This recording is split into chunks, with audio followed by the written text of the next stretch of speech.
नियम क्या है और कैसे एकादशी व्रत का फल मिलता है। कई बार चर्चा हुई, बहुत सुंदर।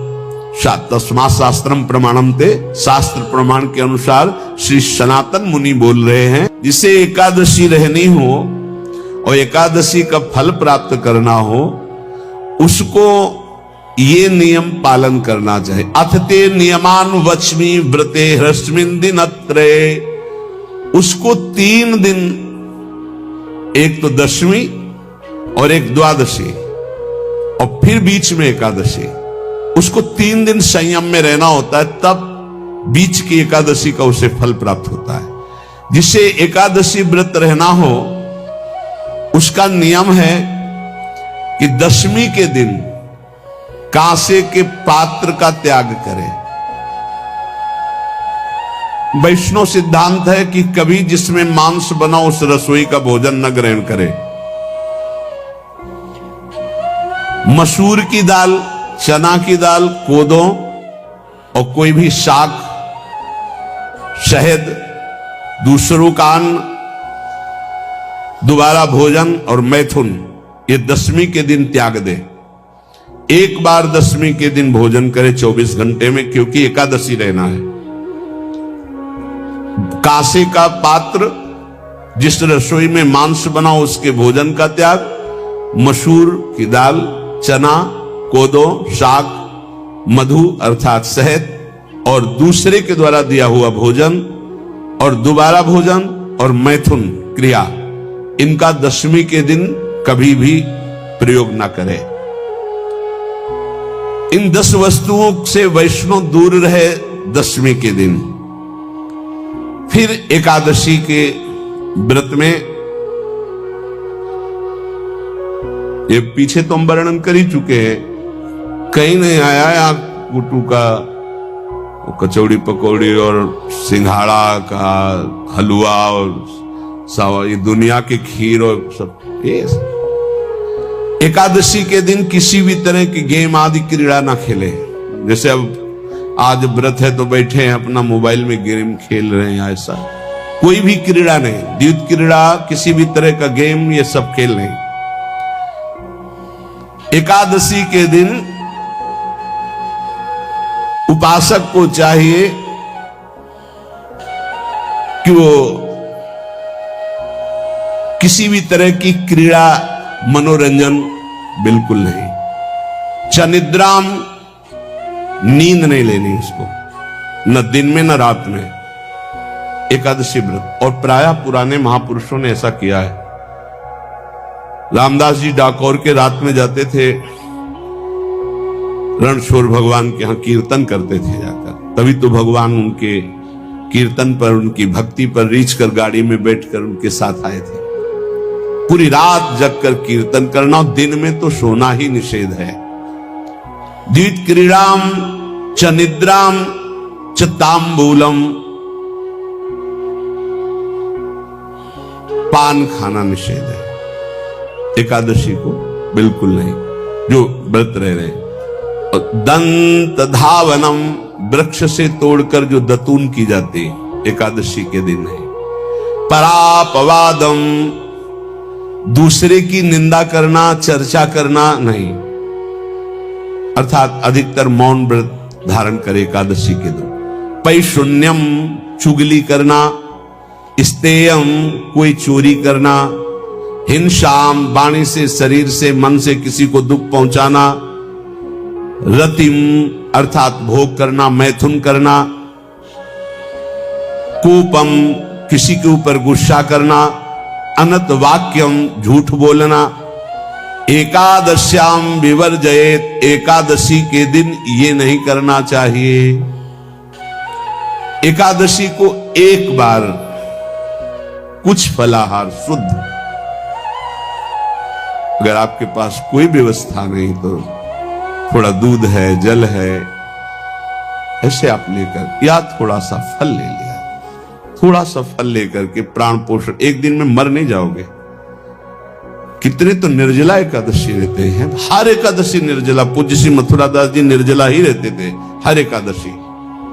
चलो भैया, आपकी सामर्थ्य नहीं तो जल 2-4 बार ले लो, एक बार थोड़ा सा दूध और फल ले लो, चल जाएगा काम, प्राणों का पोषण हो जाएगा।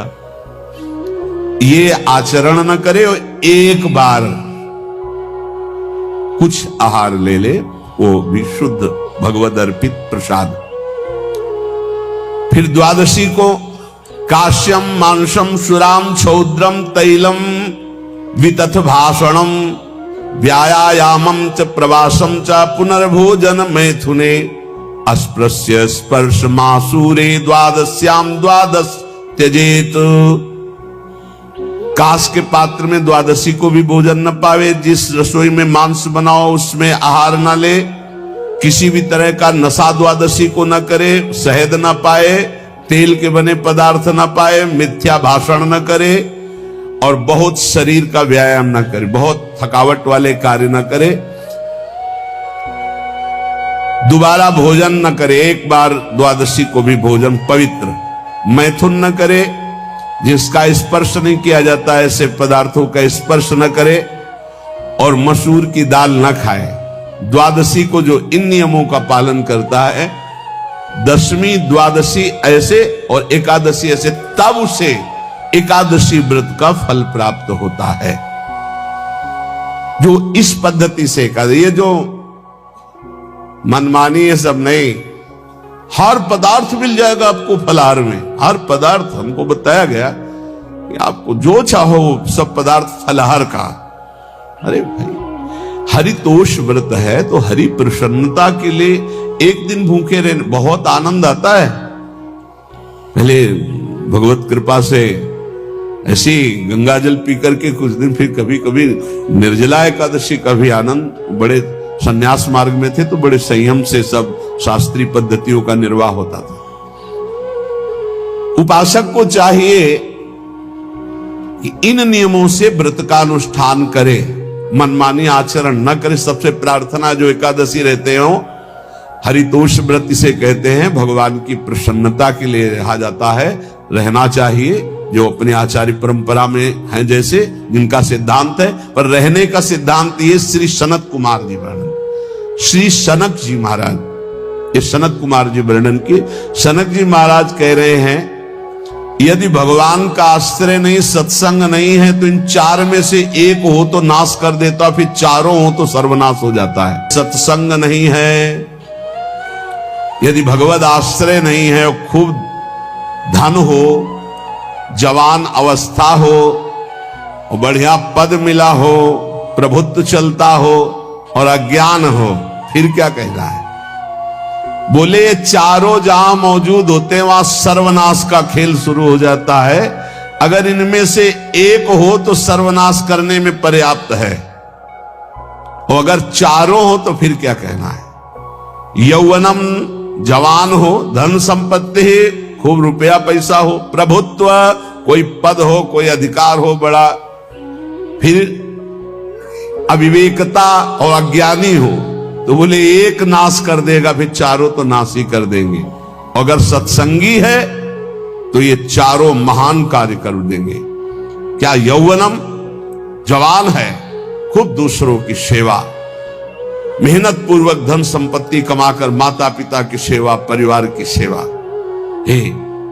ये माता पिता, हमारा वेद कहता है, मातृ देवो भव, तैत्तरीयोपनिषद, मातृ देवो भव, पितृ देवो भव, आचार्य देवो भव, अतिथि देवो भव, यान्य नवद्यानि कर्माणि तानि सेवितव्यानि नो इतराणि, यान्यस्माकः सुचरितानि तानि तोयोपास्यानि नो इतराणि, ये के चास्माच्छेयाः सो ब्राह्मणाः तेषां त्वया स्नेन प्रश्वसितव्यं, श्रद्धया देयम् अश्रद्धया देयम्, श्रिया देयम् ह्रिया देयम् भिया देयम् संविदा देयम्।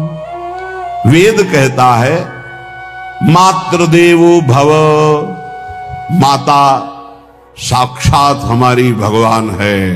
देव हरि को कहते हैं, केशव देव जैसे कहा, हरि को कहते हैं, गोविंद देव, मात्र देव, माता भगवान है। हे धिक्कार है उन पुत्रों को जो अपने माता के द्वारा पोषित किए हुए शरीर से हाथ उठाते हैं अपने माता पिता के ऊपर। नरक में तुम्हारी जो दुर्दशा होगी भोगोगे।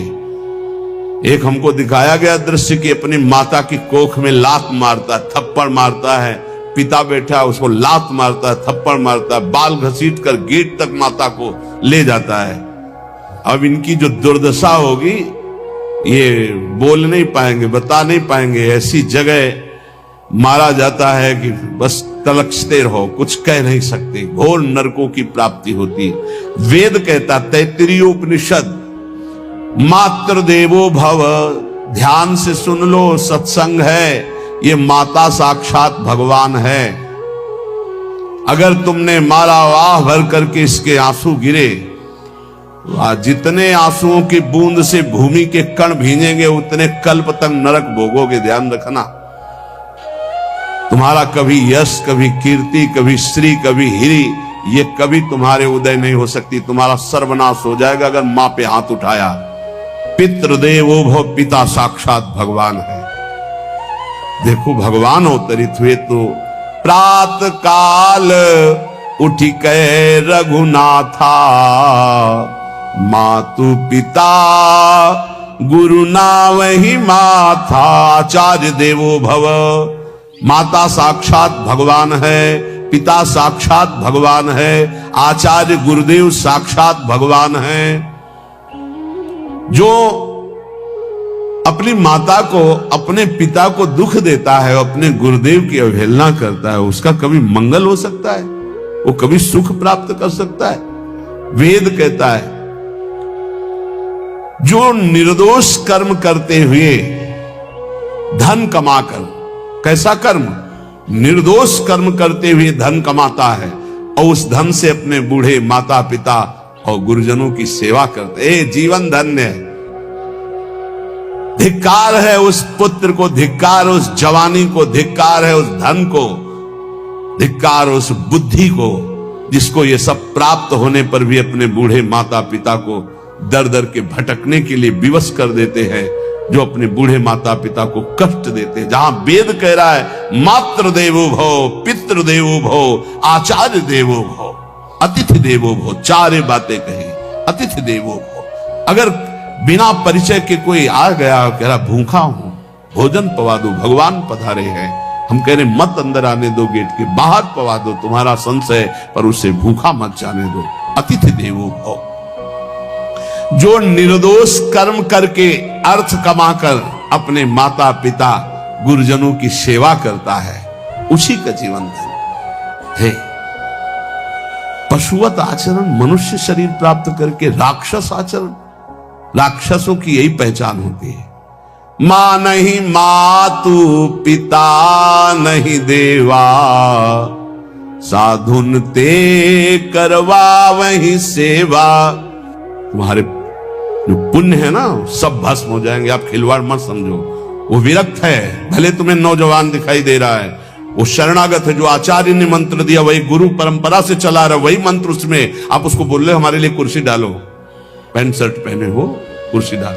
हाँ, आप असमर्थ हो तो हाथ जोड़कर प्रार्थना कीजिए कि बैठने में हमारी टांग टूट गई है, हम बैठ नहीं पा रहे हैं, क्या व्यवस्था हो सकती है क्या? याचना इस कोटि की। आदेश, बाबा जरा कुर्सी लाना, बाबा तो कुर्सी रख देंगे, आप उनको तुम भिक्षुक समझते हो, सारे सुकृत तुम्हारे नष्ट हो जाएं। ये जो संतों के द्वारा दिए हुए आसन में ये अयोग्य पुरुष बैठ जाते हैं ना, इनके सारे सुकृत नष्ट हो जाते हैं। ये क्या समझते हैं? तुरंत आसन दिया जाता है, किसी भी आओ, आसन को प्रणाम करके समेट कर रख दो। अगर आसन में बैठने की योग्यता रही, आसन में बैठने की योग्यता उसकी मानी जाती है जो सामने बैठा है, उस स्थिति का हो या उससे श्रेष्ठ हो। बहुत होश में ये बातें सत्संग में ही मिलती है और अन्यत्र नहीं मिलती। आसन बिछाने का मतलब तुम कोई महान नहीं हो गए हो, अपने में दैन्यता नहीं तो वैष्णव किस बात के? आसन ग्रहण वैसे ही बिछा हुआ है, उसके ऊपर आसन लगा हुआ है गुरुजनों के लिए, श्रेष्ठ जनों के लिए। आप आसन में बैठने के अधिकारी हैं। सत्कर्म के द्वारा कमाए हुए धन से मात्र देवो भव पित्र, हम बार बार चिल्ला के कह रहे क्योंकि कलयुगी इन पुत्रों को अब समझ में नहीं आ रहा। जो बोओगे वही काटोगे। अगर आप अपने पुत्रों को शत अध्यात्म की शिक्षा देंगे और स्वयं अध्यात्म से चलेंगे तो तुम्हारा बुढ़ापा ठीक से जाएगा नहीं। बुढ़ापा बहुत मुश्किल से कटता है, बहुत मुश्किल से। हाँ, हमें कई दृश्य देखने को मिलते हैं। बता रहे एक बार बिंदौर इधर है, इच्छावर फतेहपुर, वहां से भ्रमण करते यार बड़े मकान से वयोवृद्ध भागते हुए आए। स्वामी जी स्वामी जी स्वामी, बहुत कष्ट में हो। क्या कष्ट है आपको? आपको महल से उतर रहे हैं, ये किसका है? बोले मेरा ही है। उनका कष्ट क्या है? बोले 4 लड़का है, 4 बहू है, सब खाते पीते हैं, मैं बहुत कष्ट में हूँ, सब कोई अपमान करता है। वह निकलो फिर बाहर, बाबा जी बनो, भजन करो, भगवान के मार्ग का अनुसरण करो। चौथी अवस्था है।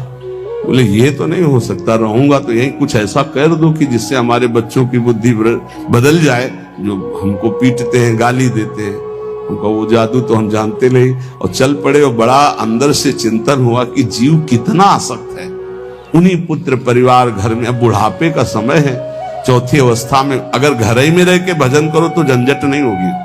जो मिले जैसे मिले जीवन यापन करो, भजन करो, लेकिन प्रभु से मतलब नहीं। तो जितने भी जवान भाई बहन सुन रहे हैं, आप अपने माता पिता को, यहां हमारा वेद कहता है मात्र देवो हो, माता भगवान है, पितृ देवो हो, पिता हमारा भगवान है। धर्म के द्वारा कमाए हुए धन से माता पिता की सेवा करो। दूसरे दोष युक्त कर्मों का कभी आचरण मत करो। यन्नस्माकं सुचरितानि तानि तोयो पापाश्यानि नो इतराणि। सुंदर आचरण करो जो महापुरुषों के द्वारा विधान किए गए हैं, पाप आचरण कभी मत करो।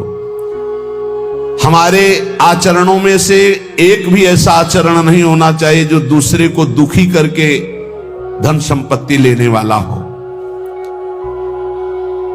वेद कहता है पापाचरण किया और आपको गड्डी पकड़ा दी, आप निर्दोष को दंड दे दिए और दोषी को धन के कारण मुक्त कर दिए। अब आपके परिवार में जो तांडव मचेगा वो झेल नहीं पाओगे, चाहे कोई भी हो। बहुत ध्यान से सुनना है, सत्संग है, ये शास्त्र है। जो अधर्म पूर्वक दूसरे के द्वारा दिए हुए धन से गलत निर्णय करता है, दोषी को मुक्त करता है और निर्दोष को दंड देता है, उसको दुखिया को न सताइए, दुखिया देगा रोए। जब दुखिया के मुखिया सुने तब तेरी गति क्या होए। मर्सिडीज गाड़ी में भून जाओगे भुट्टे की तरह अंदर, कोई सांस लेने की जगह नहीं मिलेगी। कैसे? आगे से गाड़ी में किसी कारण आग लग गई, चलती गाड़ी में। अब आजकल सब रिमोट का सिस्टम होता है, वो तार जल गए जिनसे गेट खोला जाता है। अब गेट लाख लोग हैं आसपास, कोशिश कर रहे हैं, न गेट खुल रहा है न शीशा तोड़ा, भम मचा हुआ है। चीखते हुए अंदर एक एक परिवार का सदस्य भस्म हो रहा है। क्यों?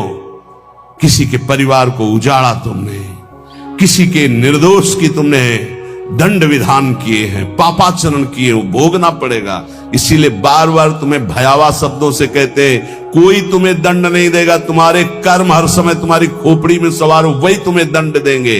इसलिए हमारा वेद कहता है जिसमें महापुरुष विधान किए हैं कि ये आचरण करो वो सुकृत है, और जिसे मना करते ऐसे पापाचरण मत करो, कभी दूसरे का अहित मत करो। जो कोई भी हमसे श्रेष्ठ गुरुजन है उनका आदर करो, उनको आसन दो, उनको विविध पदार्थों से सुख पहुंचाओ। विश्राम कर लेने के बाद वार्ता करो। श्रद्धा पूर्वक माता पिता गुरुजन अतिथि इनकी सेवा करना परम धर्म है। अश्रद्धा पूर्वक इनको कभी मत बर्ताव करो। बोलना, भोजन, ले बूढ़े जनों को ऐसे देखा है, ऐसे बड़ा कर लो, तुम्हारी भी बुढ़ापा आएगी, पता नहीं आ पाएगी कि नहीं आ पाएगी। अगर आएगी तो बहुत बढ़िया आएगी, तुम्हें ऐसे सताएगी कि आप देख लेना। बहुत हमारा हृदय इस बात से पीड़ित हो जाता है कि मां के प्रति ऐसा बर्ताव, जिस मां ने इतना पिता की क्षमता से हजारों गुना बढ़कर माता का प्यार होता है, ऐसे माता को, ऐसे पिता को हमें तो लगता है रोज चरण धो के पीना चाहिए।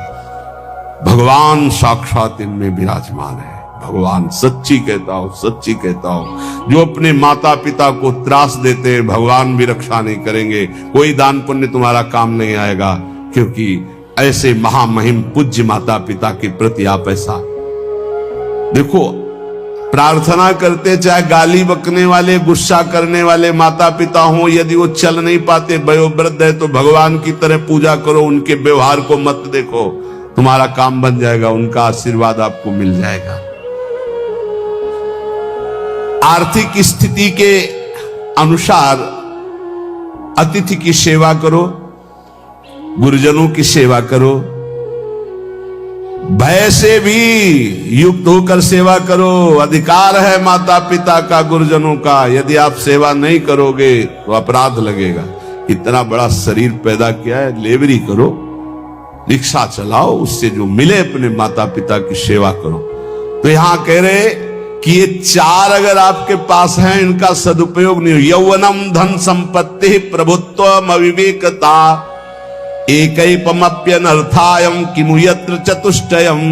यदि धन है, जवानी है, आपका प्रभुत्व चलता है, बड़े पद में हो और अज्ञानी हो, एक तो सर्वनाश कर देता है, फिर चारों हो तो सर्वनाश पक्का।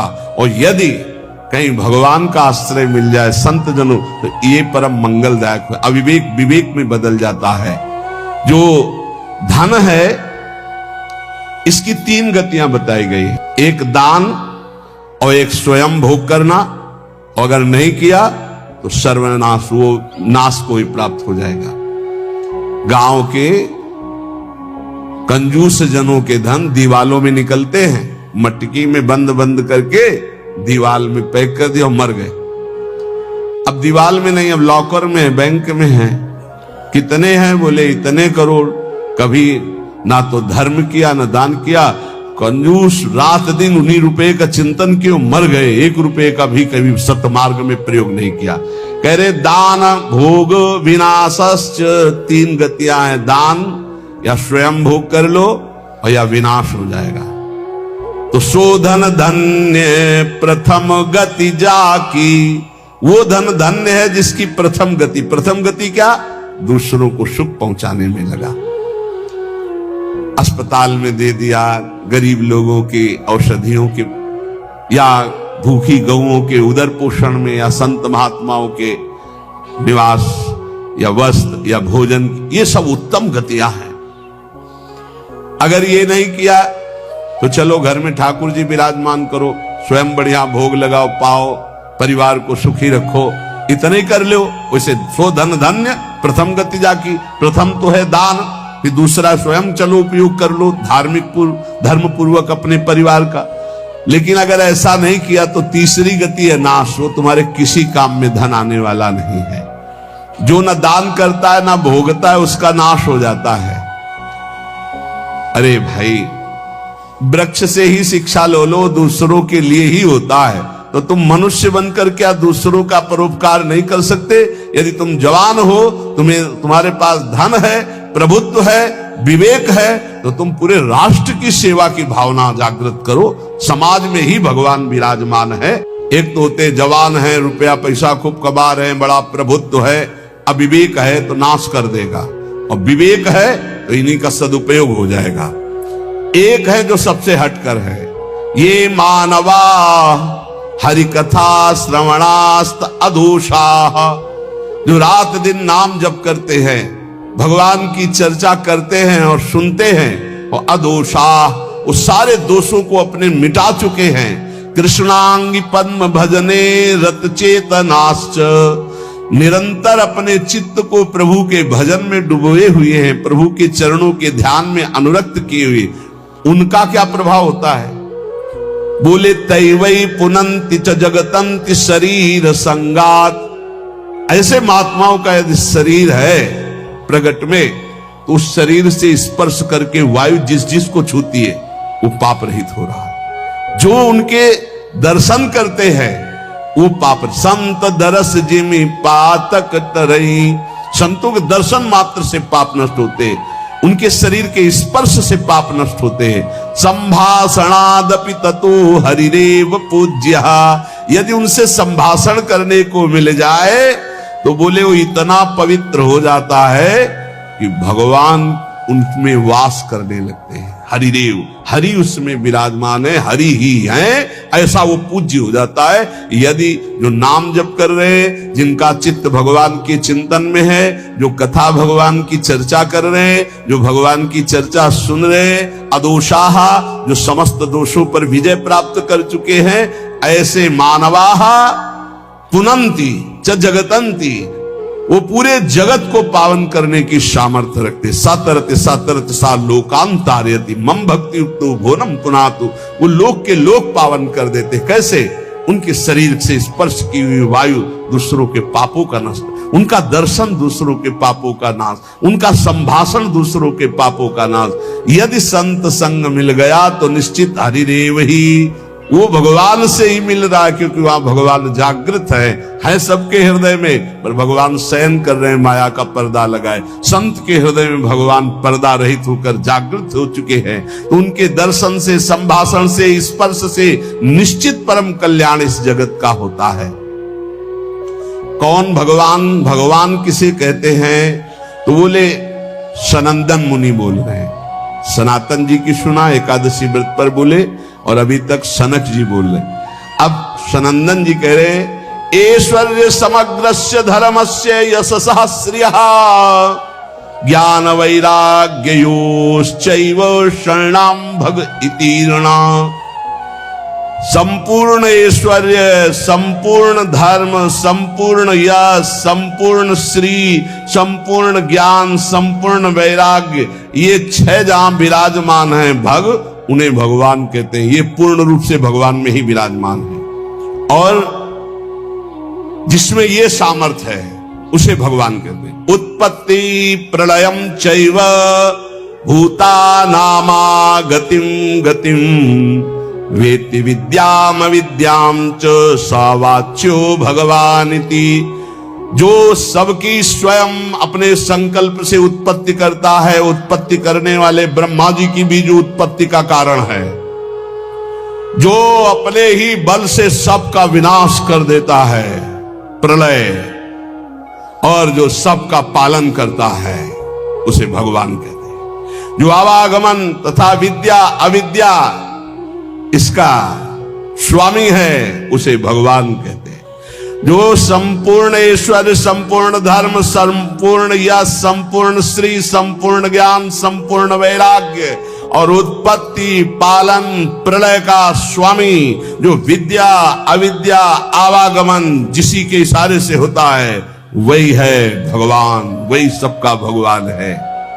इसलिए जो उपासक भगवान की आराधना करता है वो ये देखे, सा एवाधस्तात वेद, सा उपरिष्टात्, सा पश्चात्, सा पुरस्तात्, सा दक्षिणतः, सा उत्तरतः, सा एवेदः सर्वमित्यथातो अहंकार देश एवाहमेवाधस्तादः मुपरिष्टादहं पश्चादहं पुरस्तादहं दक्षिणोतो मुत्तरोतो मे वेदः सर्वमिति।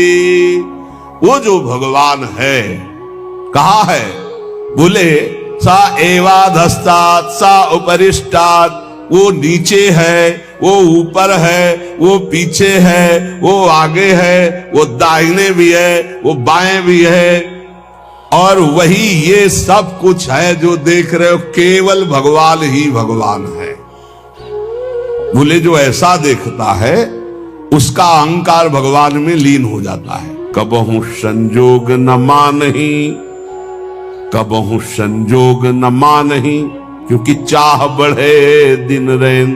वो चाह इतनी बढ़ जाती कि उसमें मिले हुए भी, ये कौन सी बात कर रहे हो, मिले हुए तो फिर मिलने की आकांक्षा कैसी? बोले यही प्रेम का स्वरूप है।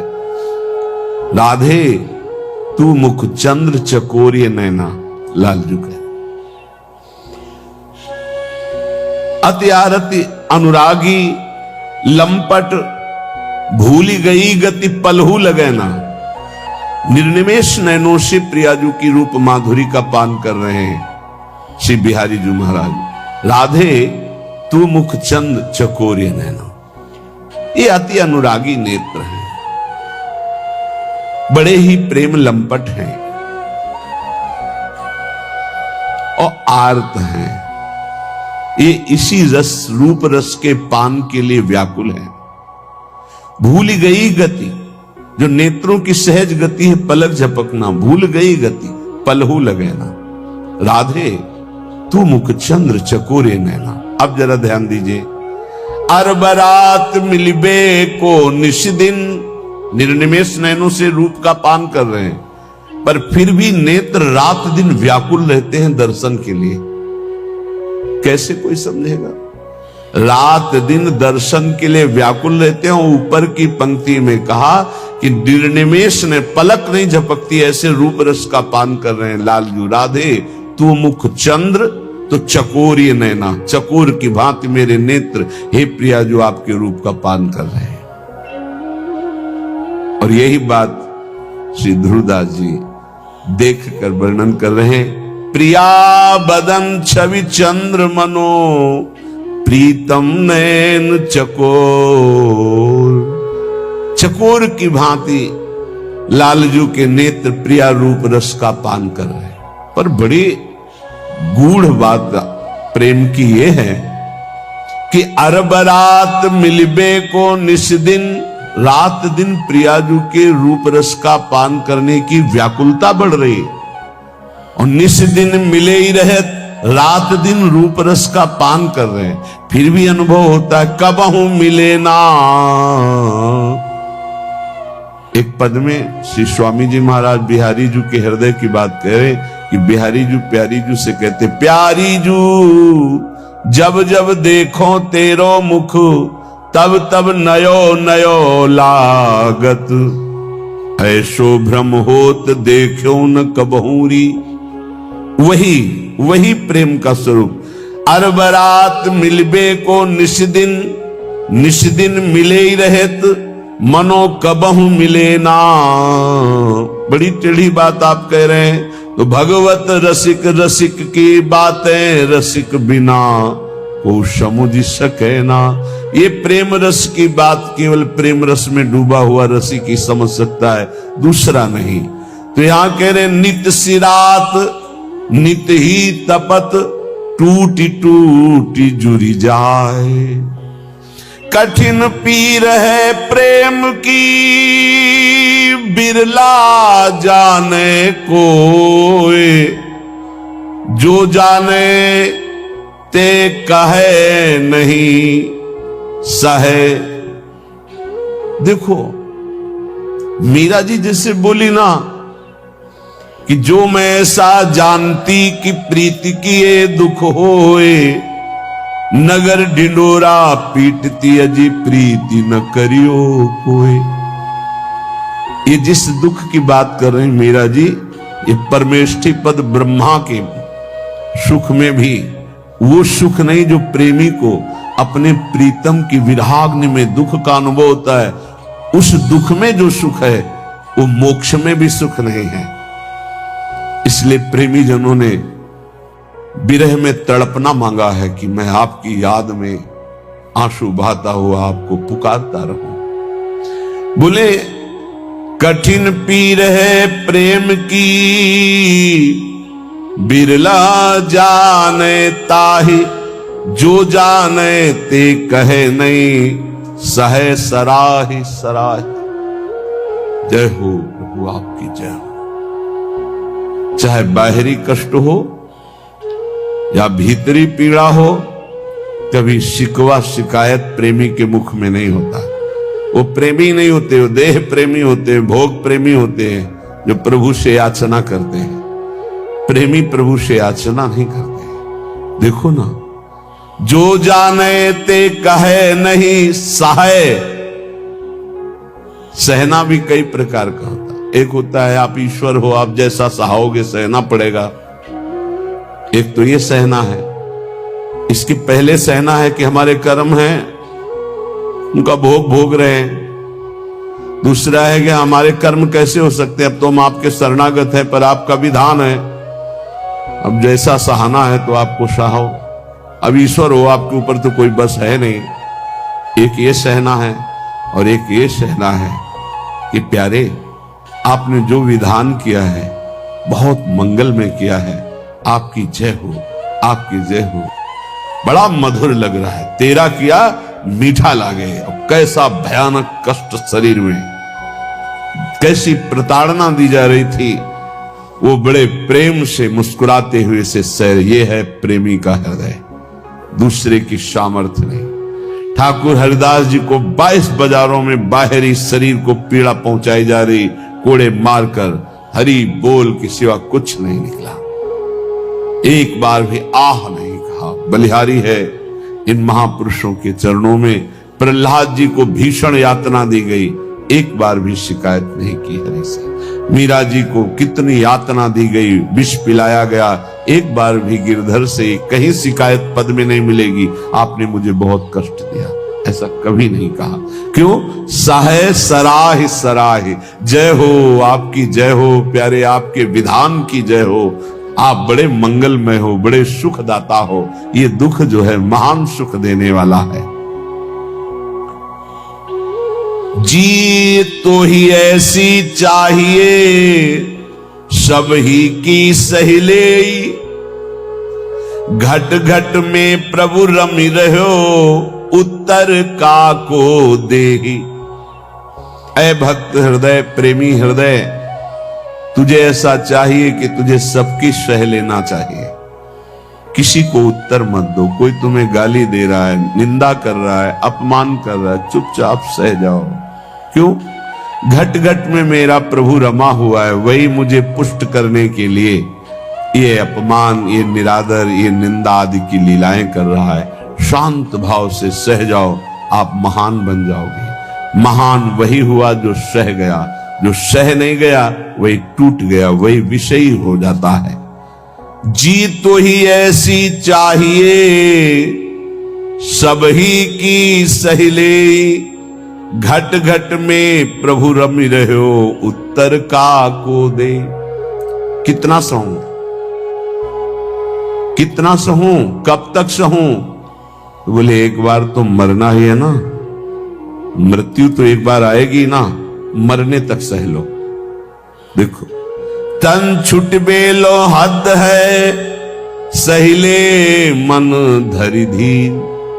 अये धैर्यवान उपासक, बहुत बहुत शरीर ही छूट जाएगा, वो तो एक बार छोड़ना ही है, दो बार तो नहीं छोड़ना, और वो अपने नियत समय पे छूटेगा। चुपचाप सह लो।